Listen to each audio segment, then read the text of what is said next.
नमस्कार मित्रगणों, हमारे चैनल ब्रह्मांड की पुकार में आपका स्वागत है। आज की इस वीडियो में हम बहुत जरूरी वार्तालाप करना चाहेंगे। क्या आप जानते हैं, इच्छाओं से परे भी जीवन है, और ऐसा जीवन जो दीर्घ काल तक संभव है। मनुष्य की इच्छाओं के परे एक अत्यंत विशाल और अदृश्य संसार है, जिसमें आत्मा का अनंत विकास और आध्यात्मिक साधना का स्रोत होता है। मनुष्य की इच्छाओं को नियंत्रित करने से उन्हें नियंत्रित और स्थिर मानसिक स्थिति मिलती है, जिससे व्यक्ति में आत्मविश्वास और सामंजस्य बढ़ता है। मनुष्य जीवन भर अपनी इच्छाओं के पीछे भागता रहता है। जीवन में कुछ इच्छाओं की पूर्ति तो हो जाती है, पर ज्यादातर इच्छाओं की पूर्ति नहीं हो पाती। मनुष्य द्वारा मनवांछित इच्छाओं की जब पूर्ति हो जाती है, तब वह फूले नहीं समाता। उस कार्य की पूर्ति का सारा श्रेय वह स्वयं को देता है। जब इच्छा की पूर्ति नहीं हो पाती, तब वह ईश्वर को दोष देने लगता है और अपने भाग्य को दोष देने लगता है। मनुष्य की इच्छाएं अनंत होती हैं। वे धारावाहिक रूप से एक के बाद एक आती और चली जाती हैं। एक इच्छा की पूर्ति के बाद दूसरी इच्छा मन में फिर उठने लगती है। इस प्रकार जीवन पर्यंत यही क्रम निरंतर चलता रहता है। मित्रों, प्राचीन काल के ऋषि मुनि समाधि लगा लेते थे और अपनी इच्छाओं पर नियंत्रण कर लेते थे।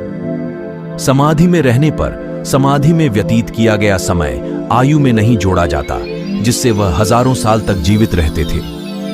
कहने का तात्पर्य, जब वह समाधि में रहते थे तो वह भौतिक रूप से विषयों से अलग हो जाते थे, मतलब शून्य हो जाते थे, जिसके परिणाम स्वरूप वह लंबे समय तक जीवित रहते थे।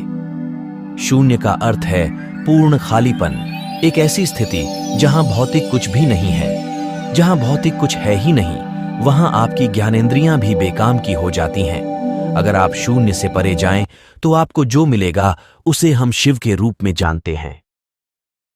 शून्य का अर्थ ही शिव कहा गया है। सब कुछ यानी पूरा ब्रह्मांड स्वयं शून्य से निकला है और वह फिर लौटकर शून्य में चला जाता है।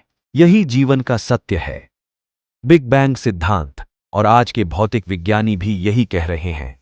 हम जिसे शून्य कहते हैं, वही शिव है, वही सृष्टि का स्रोत है। आज के आधुनिक विज्ञान ने साबित किया है कि इस सृष्टि में सब कुछ शून्यता से आता है और वापस शून्य में ही चला जाता है। इस अस्तित्व का आधार और संपूर्ण ब्रह्मांड का मौलिक गुण ही एक विराट शून्यता है। उसमें मौजूद आकाशगंगाएं केवल छोटी मोटी गतिविधियां हैं, जो किसी कुहार की तरह है। उसके अलावा सब एक खालीपन है, जिसे शिव के नाम से जाना जाता है। शिव ही वो गर्भ हैं जिसमें से सब कुछ जन्म लेता है, और वे ही वो गुमनामी हैं जिनमें सब कुछ फिर से समा जाता है। सब कुछ शिव से आता है और फिर से शिव में चला जाता है। वह विशाल शून्य क्या है जिसने इस समूचे सृष्टि को धारण कर रखा है? वह विशाल शून्य, वह अंधकार पिंड शिव है। शिव ने ही सृष्टि धारण कर रखी है। वे ही सर्व समुद्ध कारण हैं, वे ही संपूर्ण सृष्टि के मूल हैं, कारण हैं।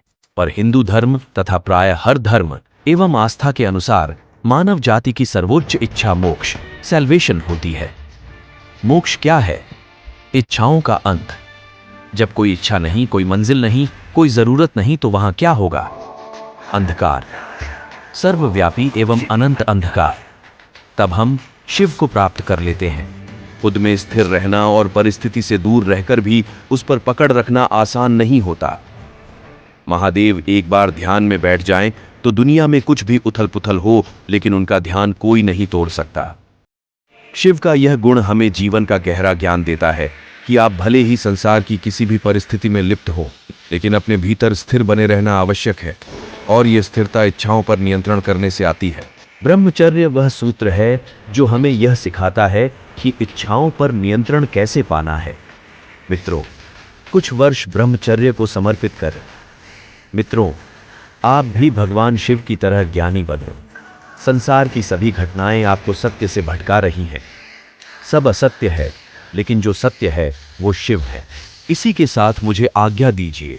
अगर आपको हमारी वीडियो अच्छी लगती है तो लाइक, शेयर और सब्सक्राइब करें, और बेल आइकन को दबाना न भूलें, ताकि हमारी आने वाली वीडियो के नोटिफिकेशन आपको मिलते रहें।